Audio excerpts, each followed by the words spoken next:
ভাই ওই সামনে দিয়ে যান না।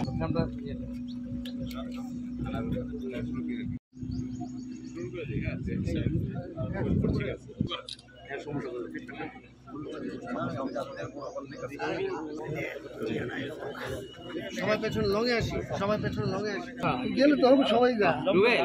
রুবেল ভাই একটু পিছনে সুন্দর আছে ভাই। হ্যাঁ হ্যাঁ এখানে আমরা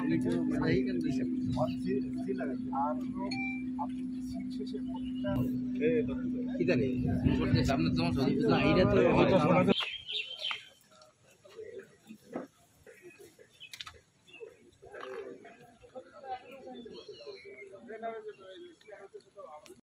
যেভাবে করছে এইভাবে করে দিন।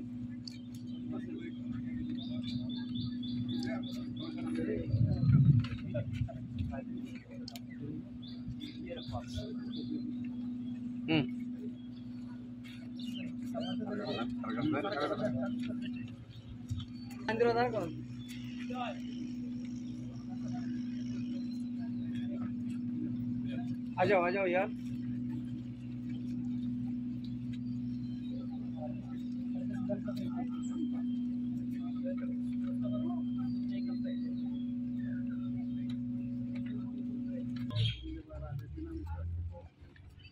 ठीक है सर, थैंक यू सर।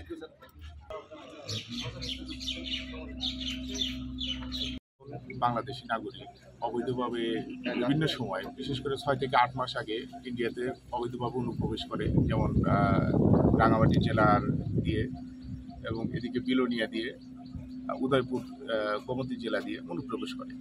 পরবর্তীতে তারা এখানে কাজের সন্ধানে বিভিন্ন রাজ্যে গমনকালে আইনশৃঙ্খলা বাহিনীর হাতে আটক হয় এবং দীর্ঘ প্রায় 6 মাস জেল শেষে তারা নরসিংগড় টেম্পোরারি ডিটেনশন সেন্টারে অবস্থান করতে থাকে। সেখানে অবস্থান করার পরে আমরা তাদের ঠিকানা জানতে পেরে, ভারতীয় অবস্থান জানতে পেরে তাদের ব্যাপারে বাংলাদেশে নাগরিকত্ব ভেরিফিকেশনের জন্য পাঠাই।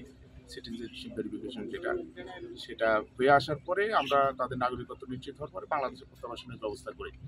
এই ব্যাপারে ভারতীয় যে FRO office of foreign citizenship নিয়ে যারা কাজ করে তাদের থেকে একটা অর্ডার নেই এবং পলিটিক্যাল ডিপার্টমেন্ট থেকে তাদের ব্যাপারে নো অবজেকশন সার্টিফিকেট গ্রহণ করি।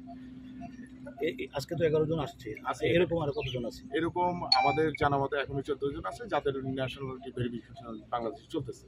আগামীতে খুব তাড়াতাড়ি আমরা তাদের জন্য রিপ্যাট্রিয়েশন ব্যবস্থা করবো যদি নাগরিকত্ব।